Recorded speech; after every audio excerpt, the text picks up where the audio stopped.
J'espère que vous allez bien, j'espère que vous vous portez bien. Un militaire, un général, est au cœur de toutes les spéculations, de toutes les rumeurs, de toutes les controverses.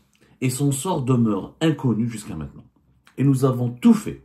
Franchement, c'est la première fois où je rencontre des difficultés extrêmes pour confirmer une information auprès des sources les mieux informées et les mieux introduites au sein du régime algérien. Vous nous connaissez, à Algérie Part, nous avons développé un réseau extrêmement important de sources au sein du pouvoir algérien. Le nombre d'exclusivités, de révélations exclusives que nous avons diffusées sur nos différents supports ont atteint un nombre très honorable. Je le dis en toute modestie. Et généralement, on arrive toujours à démêler le vrai du faux ou le faux du vrai en essayant toujours de contacter, ou en contactant toujours, en contactant toujours des sources les plus fiables qui occupent ou qui sont introduites au sein des institutions les plus stratégiques du pays.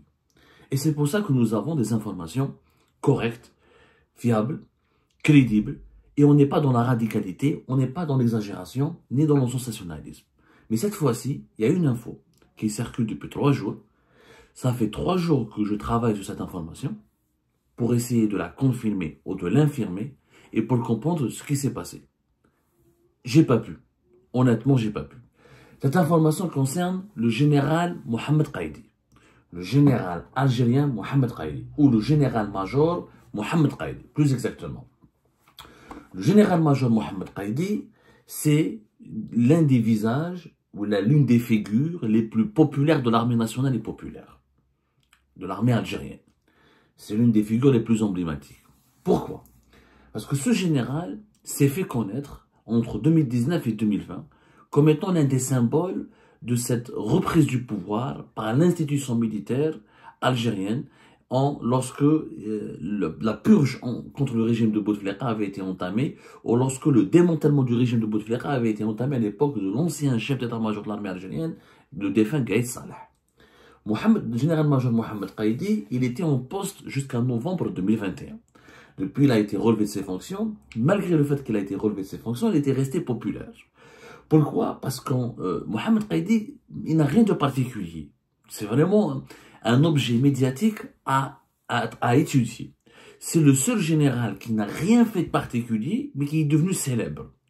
Je dis rien fait de particulier, c'est-à-dire il n'a pas accompli des miracles, là, il n'a pas occupé des postes extrêmement importants, il n'a pas été chef de légion, il n'a pas été commandant de la gendarmerie algérienne, il n'a pas été chef d'état-major, il n'a pas été commandant des forces terrestres ou des forces aériennes. Mohamed Qaïdi, son dernier poste, c'était le responsable du département emploi et préparation de l'état-major. C'est un département qui est sensible un peu au sein de l'institution militaire, mais c'est pas un département qui t'expose aux médias.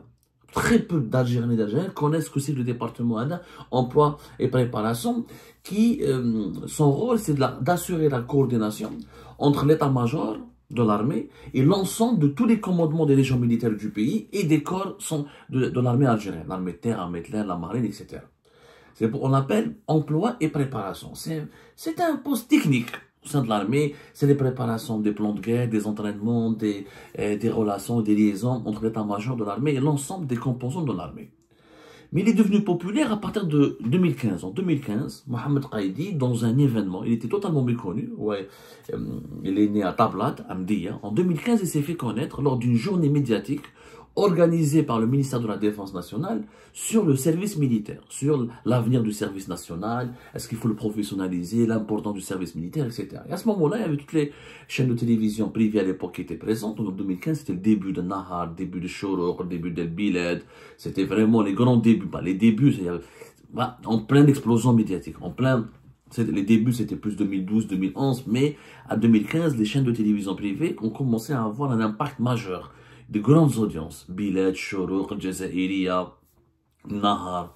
Et durant cette conférence de presse en 2015, j'ai oublié, je crois que c'était en juin, en janvier, on est en juin, je crois que c'était en juin 2015, mais on va vérifier cela après. De toute façon, vous pouvez revoir notre émission très importante sur Mohamed Qaïdi pour le connaître, aux origines du mythe du général Mohamed Qaïdi, le 29 juillet 2023, pardonnez-moi. On a raconté tout ce qu'il faut savoir sur Mohamed Qaïdi. Comment Mohamed Qaïdi est devenu célèbre et emblématique et très connu, etc. Donc on a raconté cette histoire. En 2015, il fait une conférence de presse dans laquelle il raconte son expérience de la lutte contre le terrorisme.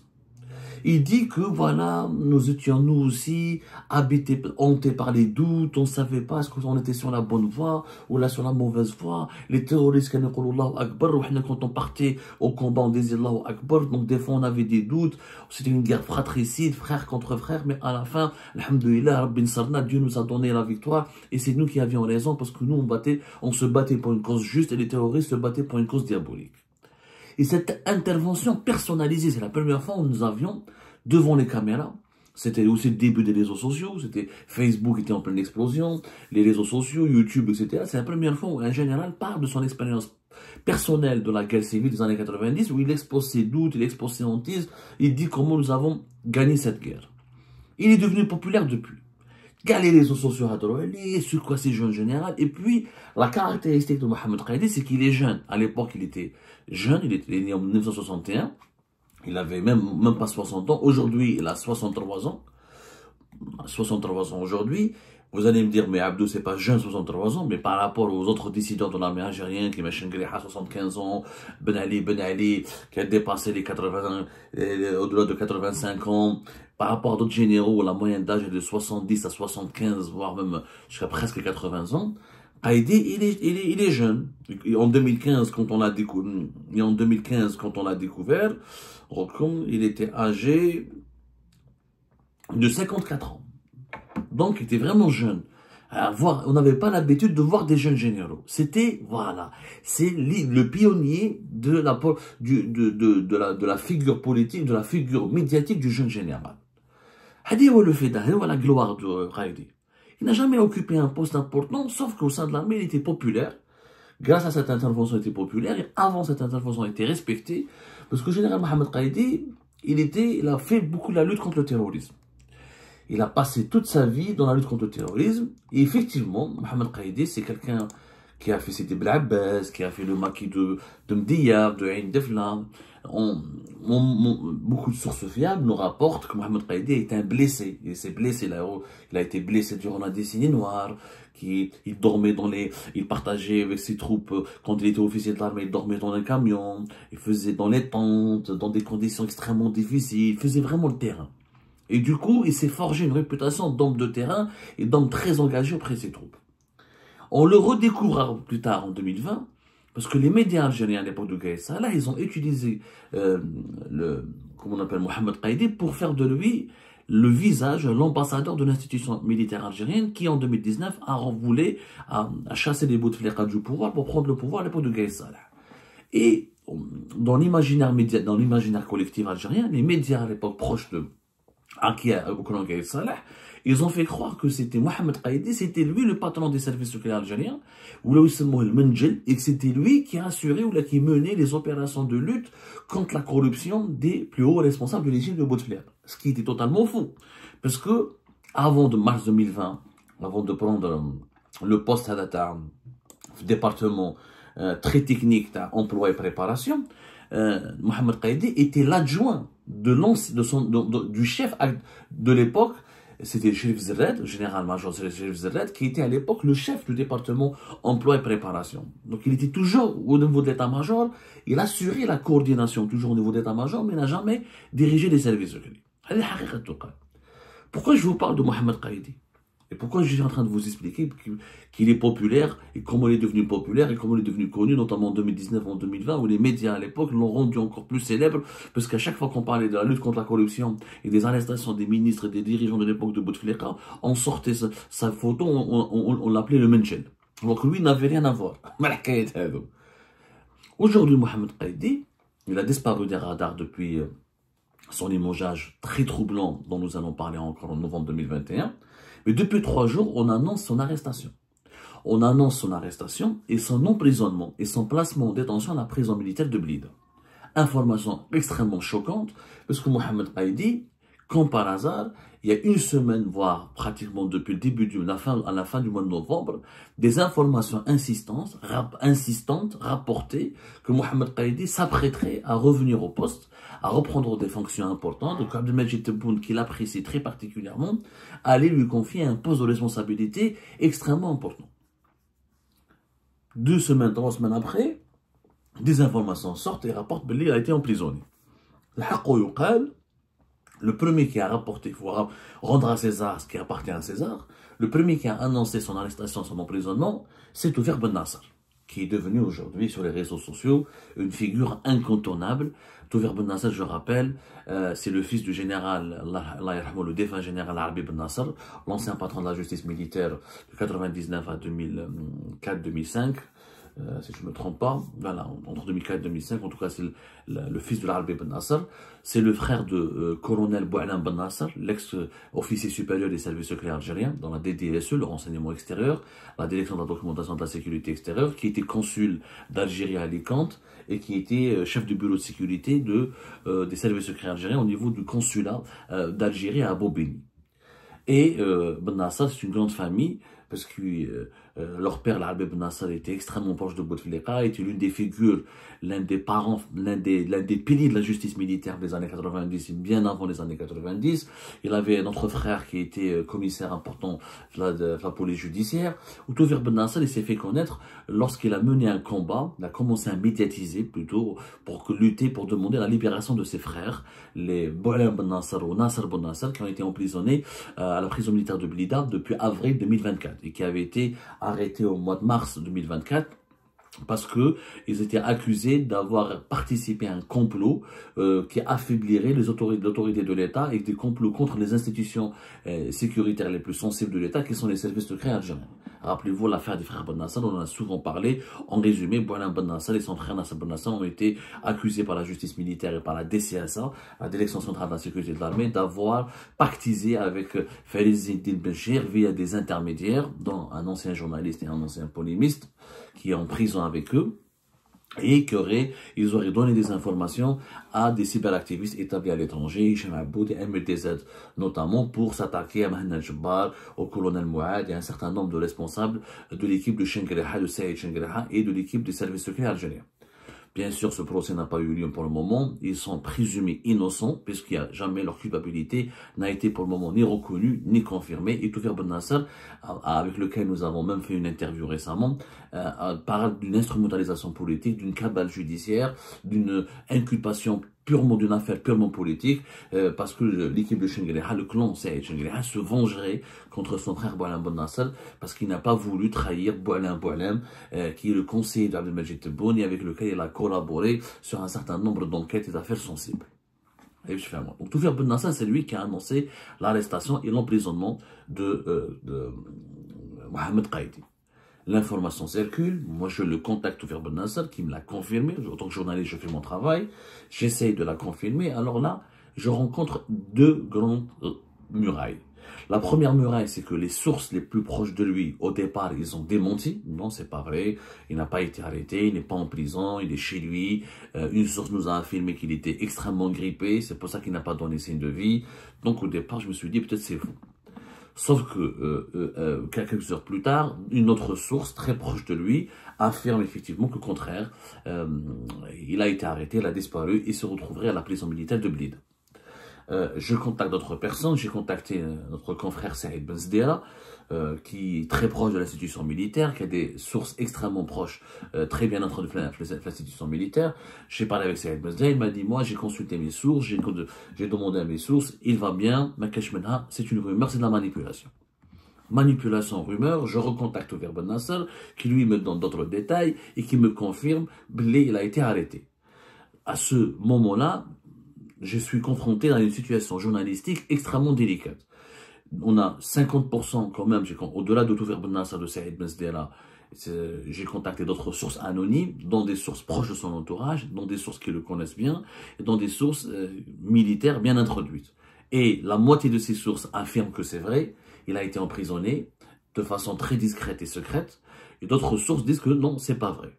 Mais je n'ai pas la preuve ni du vrai, ni du faux. J'ai essayé de contacter Mohamed Qaïdi à travers quelques numéros de téléphone que nous avons pu obtenir, injoignable. Alors, pour les sources qui affirment qu'il a été emprisonné, effectivement, nous avons pu confirmer que Mohamed Qaïdi s'est déplacé à la capitale Alger ces derniers temps. Lui, il habitait à Oran depuis son départ du ministère de son poste au niveau du chef d'état-major de l'armée du ministère de la Défense nationale. Il a essentiellement résidé à Oran. Il a essentiellement résidé à Oran. En l'été 2023, il avait perdu sa mère qui était décédée, Allah yarhamha. Elle a été enterrée du côté d'Orléans et il résidait essentiellement à Oran. Il partait un peu à la capitale, mais c'était essentiellement à Oran qu'il résidait, qu'il avait trouvé sa retraite. Il s'est déplacé récemment à Alger et les rumeurs, les informations, plusieurs sources affirmaient que Mohamed Qaïdi aurait reçu une proposition concrète de la part d'Abdelmajid Tebboune pour prendre un poste important. Il faut savoir qu'Abdelmajid Tebboune appréciait depuis 2020 Mohamed Qaïdi. Parce que quand il est parti la première fois au ministère de la Défense nationale en 2020, il faisait partie des premiers officiers qu'il avait rencontrés.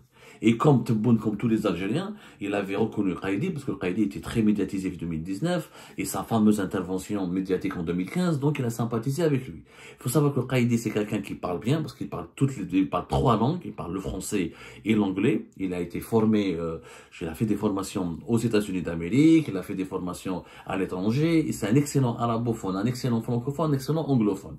Donc il a la tchatch. Il a la tchatch, et c'est quelqu'un qui a rapidement plu à Tebboune.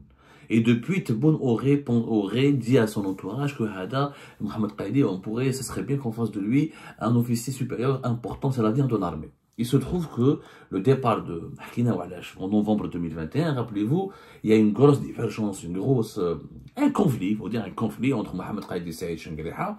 Et Saïd Chengueriha va relever Mohamed Qaïdi parce que Mohamed Qaïdi ne partageait plus les orientations stratégiques de l'institution militaire. Il faut savoir que Mohamed Qaïdi n'est pas vraiment convaincu par la politique anti-marocaine du régime.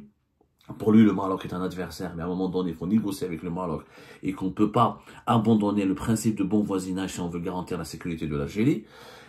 Donc, il n'est pas un anti-marocain maladif comme les autres généraux algériens. Pour lui, le Maroc n'est pas forcément l'ennemi absolu, le danger absolu du pays, qu'on peut rapidement régler le problème avec le Maroc. Et deuxièmement, Mohamed Qaïdi est très proche de l'OTAN, est très proche des États-Unis d'Amérique. Il est beaucoup plus proche du modèle américain et du modèle de l'OTAN que du modèle russe. Il fait partie de cette génération d'officiers militaires algériens, d'après nos investigations, qui veulent un renouvellement des partenariats militaires du pays et qui ne veulent pas uniquement que l'Algérie soit dépendante de son armement russe, de son alliance, de son partenariat avec la Russie, parce que nous sommes plus partenaires avec la Russie que alliance. L'alliance était, Bachar Assad était un allié de la Russie. On n'a pas de base militaire russe sur notre territoire. On n'a pas des Russes n'utilisent pas notre territoire pour des opérations militaires secrètes ou là l'officiel. Il y a des entraînements, il y a des coopérations. Mais ça reste un partenariat, pas une alliance. Lui, Qaïdi, au contraire, il voulait approfondir les partenariats avec les Occidentaux parce qu'il estimait que le savoir-faire, la technologie occidentale, la puissance militaire occidentale, que l'Algérie était beaucoup plus proche géographiquement et culturellement de l'Occident que de la Russie. Donc, moi, je fais Saïd Chengueriha sur ce point-là. En réalité, d'autres sources, ils voulaient que les noms, Chengueriha derrière. Chengueriha, il a eu peur de Mohamed Qaïdi. Clairement, Mohamed Qaïdi pourrait, comme il était de bonne santé, il lui plaisait bien, comme il était populaire au sein de l'armée, comme il était jeune, 60 ans et quelques. Donc, l'équipe de Chengueriha avait peur que Qaïdi serait le prochain. D'ailleurs, il y avait un projet que Qaïdi pourrait devoir peut-être prendre le commandement des forces terrestres. Des cas, pour être préparé pour qu'il soit chef d'état-major. Donc, on l'a écarté, on lui a demandé de partir. Mais il n'a jamais été inquiété. On n'a jamais été inquiété, alors, je rappelle qu'il y a quand même 155 généraux algériens qui sont en prison. Et pas que, 155 officiers militaires. 155 officiers militaires, donc une soixantaine de généraux. Et plus exactement, 60 généraux, des généraux-majors et 85 colonels. Donc, Qaïdi, c'était depuis 2021 parmi les rares généraux qui n'ont pas été inquiétés par la justice militaire sous les ordres ou sous l'égide de Saïd Chengueriha. Donc, Saïd Chengueriha, en 2021, il s'est débarrassé de Qaïdi, mais il n'a pas voulu lui faire du mal. En décembre 2021, il y avait des rumeurs qui étaient propagé sur Mohamed Qaïdi et qui a annoncé que Mohamed Qaïdi allait quitter le pays, il aurait fui le pays parce qu'il a eu peur pour lui. C'est des rumeurs qui ont été démenties. D'ailleurs, nous-mêmes, nous les avons démenties dans une émission à l'époque en 2021 en disant que c'est complètement faux. C'était en décembre 2021. Le général-major Mohamed Qaïdi en fuite aux arrêts, la vérité d'un grand mensonge. C'était le 26 décembre 2021 que nous avions fait une émission pour démentir cela. Cette fois-ci, je dis la vérité. Je n'ai pas pu obtenir la vraie information. Je ne peux pas, à ce stade actuel, vous dire où se trouve M. Mohamed Qaïdi. C'est pour ça que moi je lance cette interrogation et je lance un appel à l'entourage familial de Mohamed Qaïdi et à la justice militaire. Si Mohamed Qaïdi n'est pas aux arrêts, comme beaucoup de sources nous le disent, parce que l'enquête, les sources qui affirment qu'il a été arrêté, quand même, il se déplace à Alger. Dès qu'il se déplace à Alger, ces rumeurs circulent énormément et ces informations deviennent insistantes. Et lui, il est injoignable.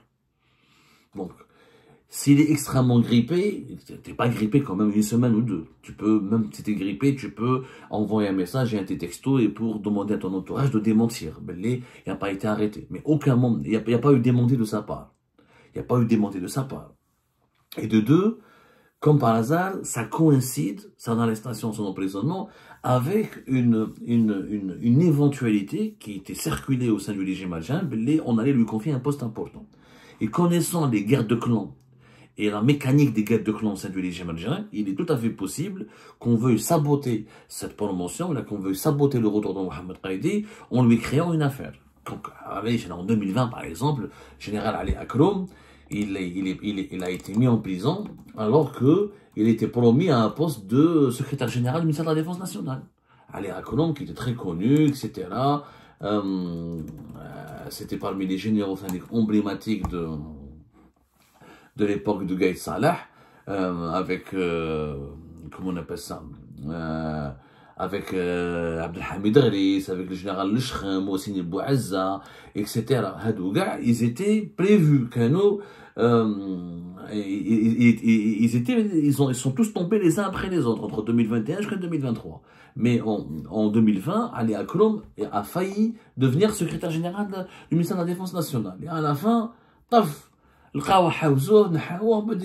quelques temps plus tard, donc c'est complètement... Quand on a 155 officiers militaires, notamment une soixantaine de généraux en prison, il est clair qu'on ne peut pas aujourd'hui nier la possibilité ou la forte probabilité que Qaïdi soit en prison. Je peux pas nier la vérité. Général-major Ali Abdelhamid Ghris, Ali Akrom, Lechrem, Moussine Bouazza, Menad Noubat à la gendarmerie, plus récemment l'année dernière, un ancien patron de la gendarmerie algérienne. Des chefs de légion. Donc, malheureusement, ce scénario pourrait aussi se répéter avec Mohamed Qaïdi. Surtout si le retour de Mohamed Qaïdi pourrait fortement perturber ses concurrents et ses détracteurs. Un général de 63 ans qui revient à un poste important, ça pourrait faire peur, ça pourrait faire paniquer Saïd Chenglia, ça peut faire paniquer les alliés ou les amis de Saïd Chenglia. Tout est possible. Mais à l'heure actuelle, je ne peux vous donner aucune information.